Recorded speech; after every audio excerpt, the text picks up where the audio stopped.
Imagine waking up one day to find that the HOA, your own neighborhood association, has not only encroached on your property, but has turned it into a luxurious resort without your consent.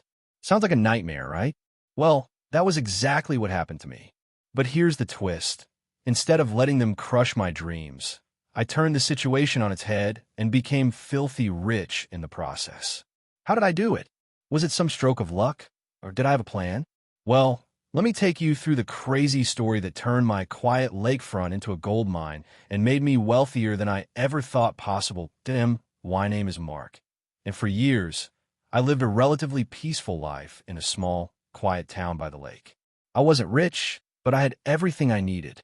A modest home, a simple lifestyle, and a beautiful view of the water from my backyard. It was the perfect place to escape the grind of city life. For me, my lake was everything. A sanctuary where I could relax, fish, and recharge. It was a slice of heaven. I'd lived there for almost 10 years before the HOA, a homeowners association, decided to make their move. You know, the typical group that's all about controlling every little detail of your life. They were all about rules, regulations, and what they deemed was proper for the community. I never really had any issues with them until one day, when everything changed. I woke up to a letter on my doorstep, a letter that would set off a chain of events I never saw coming. The letter claimed that I had violated some ridiculous property rules. Apparently, my boat dock wasn't up to their so-called standards. Instead of giving me a chance to fix it, they threatened fines and penalties if I didn't comply. At first, I shrugged it off, thinking it was just a petty power play. But that wasn't the worst of it. What came next shocked me. The HOA didn't just want to fix my dock. They want to take over my lake entirely. Without any warning or permission, they began construction on a massive resort on the land that bordered my property. The entire shoreline that I had lovingly cared for was now being transformed into an upscale, all-inclusive resort, complete with luxury cabins, high-end restaurants, and, of course, a private beach. And guess what? My lake, my sanctuary, was now part of the attraction. You might think I was furious, and I was. But I soon realized that while the HOA thought they were making a huge power move, they were actually handing me an opportunity one couldn't pass up. What they didn't know was that I owned a crucial piece of property that they had overlooked. And as soon as I found that out, I knew I was going to turn the tables on them. That day, my life went from peaceful to something out of a business thriller. Why did next? Well, that's where the story gets interesting. Stick around. You want to hear how I turned their mistake into the opportunity of a lifetime. At first, it seemed like a minor issue, a small inconvenience. A letter from the HOA stating that my dock was in violation of some obscure rule about community property. It didn't seem like a big deal. I had a good relationship with the people in my neighborhood. They were all friendly, the kind of folks who kept to themselves. And as far as I was concerned, the HOA was just a group of folks who wanted to keep the neighborhood in good shape. I hadn't run into any trouble with them before, and I didn't expect to now. But that letter marked the beginning of something that would change everything. The first sign that the HOA wasn't just about keeping up appearances, but about absolute control. Control that stretched far beyond any reasonable claim to authority. I remember reading it twice, trying to make sense of the accusations. It said my dock was too close to the water's edge and violated some set of guidelines the HOA had established, guidelines that I hadn't been informed about and that no one in the neighborhood seemed to have known existed. At the time, I didn't realize that the HOA had been quietly tightening its grip on the entire neighborhood, making more and more aggressive moves to claim control over everyone's property. They were a typical HOA, trying to create a perfect community, one where everything was pristine, everyone followed the rules, and no one stepped out of line. But there was something darker brewing beneath the surface, something that had to do with greed, power, and manipulation. At first, I tried to ignore the letter. It seemed ridiculous. I mean, my dock had been there for over 10 years. It was well-built, sturdy, and had never caused anyone any trouble. And as for the so-called rules they mentioned in the letter, I had never been informed about them, and I certainly hadn't agreed to them. I even thought about simply brushing it off. I'd paid taxes on this property, and I had the deed in my name. No one, not even the HOA, could take that away from me. But when I didn't respond, the situation escalated. The fines started to pile up. It wasn't just about the dock anymore. They had other demands. Soon, I found myself receiving letters about my lawn, the way my mailbox was designed, and even the color of my fence. Every tiny thing in my life seemed to be under the microscope of the HOA, and I couldn't help but feel like I was being slowly suffocated. What started as a fight over something small, a dock, turned into a series of absurd complaints about everything that made my home mine. I had never imagined that a group of people I didn't even know could have so much influence over my life. They seemed to want more than just order in the neighborhood. They wanted full control. It was becoming clear that they had an agenda, and I was caught in the crossfire. Then, I received a letter that would change everything. This time, it wasn't about a small issue like the dock or the mailbox. It was about my lake, my lake. The HOA had decided that they wanted to build a resort on the shoreline that stretched along my property. They didn't ask for my permission. They didn't even try to negotiate with me. The letter was blunt. They were going to construct a luxury resort right on the lakefront, and they were going to do it whether I liked it or not. At first, I thought it was some sort of misunderstanding. After all, how could they possibly just decide to build a resort on land that I owned? But as I read the fine print, I realized the shocking truth. The HOA owned a small piece of land along the lake, but they didn't own the entire shoreline. I did, and they had no legal right to build anything on it. I spent hours poring over the deed, the property records, and even researching local zoning laws. As it turned out, I owned the majority of the land on the lakeshore, and the HOA had no claim to it. They had completely bypassed me, assuming that they could simply do whatever they wanted because I was just one man living in a small lake house. They thought they could push me around because I didn't have the resources to fight back. That's when it hit me. They hadn't just violated my property rights. They had completely underestimated me. The entire resort project had been built on a mistake. They hadn't bothered to check the property lines properly. They had assumed that the land they wanted to develop was part of their HOA-controlled territory. But when they realized their error, it was too late. They had already started building. I knew what I had to do.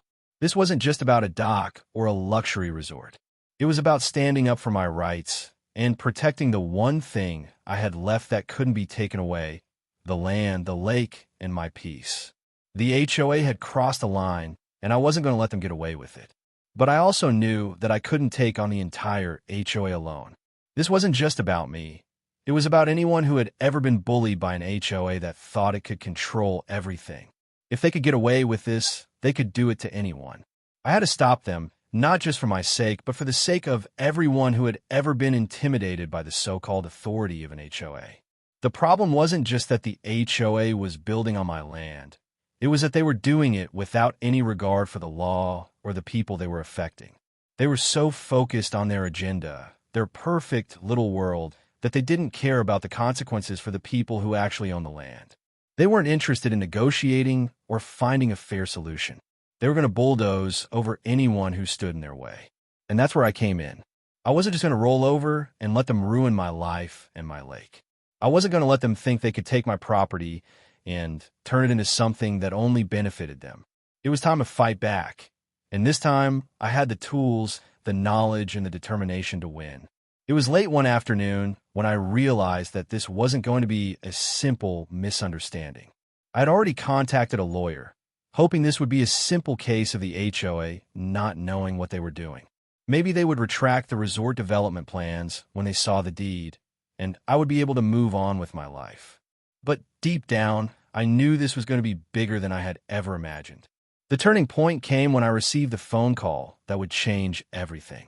I had just finished a meeting with my lawyer where we discussed strategies for pushing back against the HOA's intrusion. We had drafted a cease and desist letter and planned to file an injunction to stop the construction. As I sat in my living room, flipping through documents, my phone rang. I looked at the screen. It was my lawyer's office calling again. I assumed it was just another update or question, but this time, it wasn't what I expected. Mr. Simmons, the voice on the other end of the line, said, "I have some troubling news. It looks like the HOA has taken further steps that might complicate things. They've not only ignored our cease and desist, but they've also hired a construction company to continue working on the project. I felt a chill run down my spine. The audacity. Not only had they ignored my rights as the property owner, but they were actively proceeding with their plans as if they had all the authority in the world to make decisions about land that wasn't even theirs. The thought of them bulldozing my land, building their resort right on top of it, was maddening. They didn't care about the law, and they didn't care about me or anyone else in the community. They had power, and they were determined to use it. What do you mean they've already started construction? I asked, my voice barely above a whisper. I could feel my blood pressure rising, my fists clenching at my sides. It seems that they're under the assumption that they have a legal claim to your property. They've been working at night to avoid detection, trying to sneak in and get their resort built while they still think they can intimidate you into compliance. I could hardly process what I was hearing. I knew the HOA was corrupt, but I didn't think they would go to these extremes. They weren't just ignoring the law. They were actively stealing from me. They were trying to get away with something they had no right to do, and they were doing it under the cover of darkness, thinking they could get away with it unnoticed. I need to go over there, I said suddenly. I need to see it for myself. This is insane. Before my lawyer could respond, I hung up the phone. I had no time to waste. If they were trying to finish the resort before I could stop them, I wasn't about to let that happen. I grabbed my keys and headed to the property. When I arrived at the lake, I was hit by a wave of disbelief. I had been expecting to see construction equipment and workers tearing up the land. But instead, I saw something much worse. The area was already being cleared. The trees had been felled, and piles of dirt were being moved around. I couldn't believe what I was seeing. They had already begun, despite knowing full well that they had no legal claim to the property. I rushed down to the edge of the lake where the construction was taking place. I could hear the hum of heavy machinery, the buzz of chainsaws, and the sound of workers yelling over the noise. I was furious. These people, these strangers, had no right to be here. They had no right to tear up my land, destroy the natural beauty of the lake, and make their resort out of something that had always been mine. I marched up to the foreman, a large man with a hard hat and an impatient look on his face. "What are you doing here?" I demanded. "This land is mine, and I'm not going to let you destroy it for some resort that I never agreed to." The foreman barely glanced up from his clipboard. "The HOA hired us to do this work," he said dismissively. "We're just following orders." "Following orders?" I repeated, incredulity flooding my voice. "You can't just steal someone's property because you think you can. This is my land, and you have no right to be here. I don't care who hired you." At that moment, one of the workers noticed the tension and signaled to the foreman. The man finally looked me in the eyes, and his demeanor shifted, though only slightly. "Look, I don't know what's going on here, but we're just doing our job. You'll have to take it up with the HOA." I could feel the anger boiling inside of me. This wasn't just a simple dispute anymore. They were bulldozing my land, acting as though I didn't exist. I was being erased from my own home, my own property. The injustice of it all hit me harder than I could have anticipated. The HOA had crossed the line from being a nuisance to becoming an outright threat to my life and livelihood. "That's exactly what I planned to do," I said through gritted teeth. "But you can bet your life that this isn't over. You're going to regret this." I turned around, my mind racing. I didn't know how to stop them yet, but I knew that something needed to be done. I couldn't let them get away with this. It was time to go on the offensive. I needed leverage. I needed something to force the HOA to back down. As I stood there, looking at the destruction they were causing, an idea began to form. If they wanted to make a resort out of my land, I would give them something they couldn't possibly anticipate, a complete halt to their project. I had the legal power to do it. And if they thought they could ignore the law and trample over my rights, I was about to show them that they had seriously underestimated me. It wasn't going to be easy. I didn't have a clear path forward, and I wasn't exactly sure what my next move was. But I knew one thing for sure. I wasn't going to let them walk all over me. Not without a fight. And that fight was just beginning. As I stood there on the edge of my property, watching the heavy machinery rip through the land, my heart raced. I had never felt so helpless, so powerless. The very land that had brought me peace for years was being destroyed by an organization that had no regard for the rights of individuals like me. But this was no longer just about a simple construction project. It was personal. They were attacking my home, my sanctuary, and I had to do something to stop it. I could feel the anger building inside me, a burning desire for justice. I wasn't just fighting for property rights anymore. I was fighting for my dignity, my peace of mind, and my future. The HOA had underestimated me. They thought they could just push me around and bulldoze through my land without any consequences, but I wasn't about to let that happen. I took out my phone and dialed my lawyer. "We need to take immediate action," I said, my voice shaking with both anger and determination. "They've already started construction, and they're continuing without any legal authority. This is going to escalate quickly, and I need you to be ready to fight back." "Calm down," my lawyer replied, his voice steady. "We knew this wasn't going to be easy. I'll get on it right away, but you need to stay calm. We have to approach this strategically." Strategic? Calm? I could hardly think straight. Every instinct inside me screamed to charge in there and stop the construction with my own hands. But I knew that would be the wrong approach. I needed to be smarter than that. The HOA had resources, and they were backed by the full weight of the law. If I wanted to stop them, I had to be strategic, take the legal route, but in a way that would make them regret ever crossing me. "I'm not backing down," I said firmly. "They've taken this too far. I'll take it all the way to court if I have to." "You don't have to go that far yet," my lawyer replied. "But I agree. We need to act fast." We hung up, and I stood there on my property for a moment longer, letting the enormity of the situation sink in. The construction equipment continued to rumble, as if mocking me, as if telling me that they were too far along for me to stop them. But that only fueled my resolve. They were wrong. I could stop them. That night, I barely slept. My mind raced with possibilities, trying to figure out the best course of action. But no matter how I looked at it, there was only one option: go public. The HOA might have more money and power, but they didn't have the truth on their side. They didn't have the support of the community, either. And they certainly didn't have the power of public opinion. The next morning, I called a local news station. I needed them to see what was happening on my land. I needed the world to understand that this wasn't just some petty dispute. It was a blatant violation of my rights. If I could get the media on my side, it would put enormous pressure on the HOA to stop their destructive actions. The reporter on the phone was skeptical at first. "Are you sure about this?" she asked. "It sounds like a complicated legal situation. What makes you think the media would be interested?" "I'll tell you exactly why," I said. "This is about more than just a dispute over land. This is about an organization trying to bulldoze my property without my consent, violating my rights as a landowner. And I'm not going to stand by while they destroy everything I've worked for. The community needs to know what's happening. The public needs to know that this kind of behavior is unacceptable." She hesitated for a moment before responding. "All right, we'll send someone to cover it. We'll see if this is as big of a story as you say." A few hours later, the news crew arrived. I walked them around the property, showing them the destruction that had already taken place. The workers had cleared the land, removed trees, and started laying the groundwork for the resort. I felt a pang of sadness as I pointed to the areas where my family had spent so many happy days by the lake. But more than that, I felt rage. This wasn't just about property. It was about my way of life being stripped away in front of my eyes. The camera crew filmed as I explained the situation, my voice steady but filled with emotion. "This is my land. I own it, and they have no right to be here. They're bulldozing through my property, destroying the natural beauty of the lake, all for a resort that I never agreed to. This is not just a legal battle. It's a fight for what's right."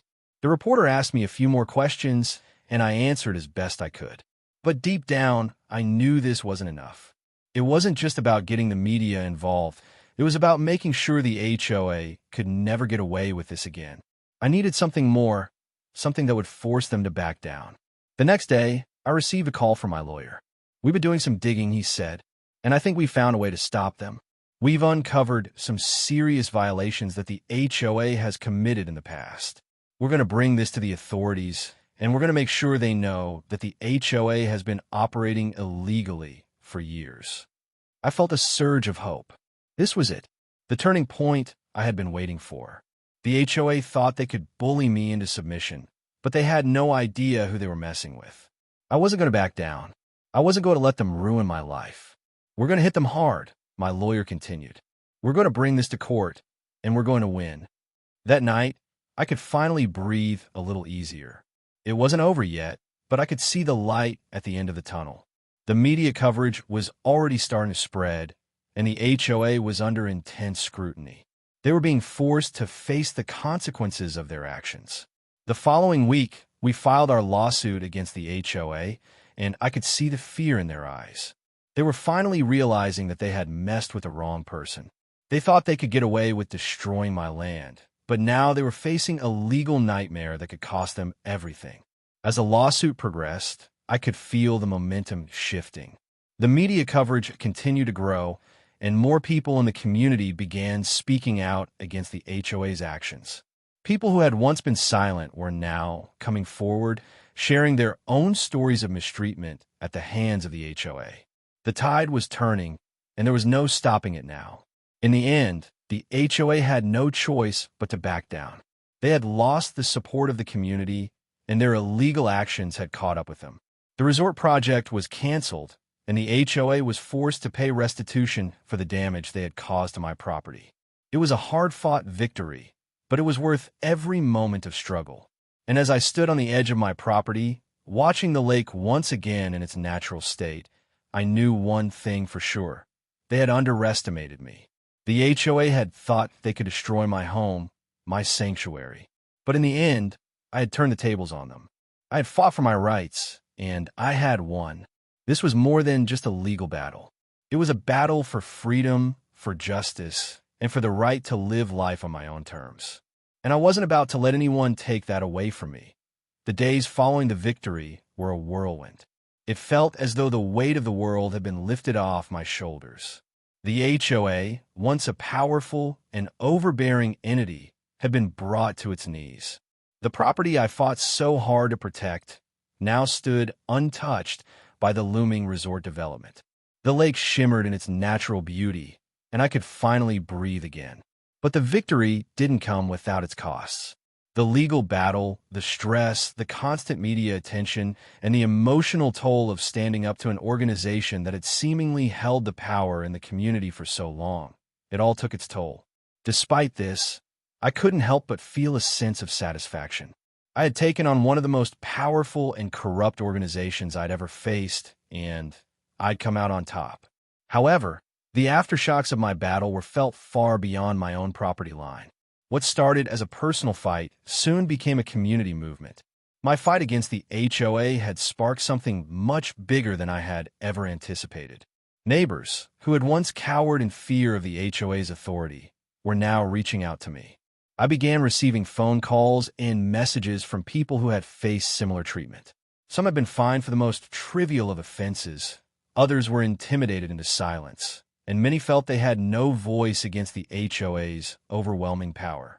They thanked me for standing up to them and told me how my case had given them the courage to finally stand up for themselves. It was humbling to see how many people had been affected by the HOA's abuses and how, through my efforts, I had given them a sense of empowerment. The ripple effect went even further. Local news outlets picked up the story, and soon the narrative of one person standing up to an oppressive system had gone viral. People from all over the state, even the country, were reaching out. Social media erupted with support, and I received messages from people thanking me for being a voice for those who felt helpless in the face of authority. It was incredible to see how a single action could snowball into something so much larger than I could have imagined. At the same time, the HOA was forced to reckon with the fallout. The community backlash was overwhelming, and they were forced to hold a public meeting to address the issues that had been raised. People came forward with their own stories, and the HOA could no longer deny the harm they had caused. They were forced to revise their policies and procedures, and several members of the board resigned in the aftermath. In the end, the HOA was left scrambling to rebuild its reputation, while the community moved forward with a renewed sense of unity and purpose. But the aftermath wasn't just about the HOA's downfall. It was about the broader implications of what had happened. My victory wasn't just about one person winning against a powerful organization. It was about a community reclaiming its voice and its rights. It was about proving that when people come together and stand up for what's right, they can make a difference. It was also about the lesson I learned throughout this process. Power, when unchecked, can easily be abused. Organizations like the HOA often act as if they are above the law, using their authority to control and manipulate people. But they are not invincible. They can be challenged and they can be defeated.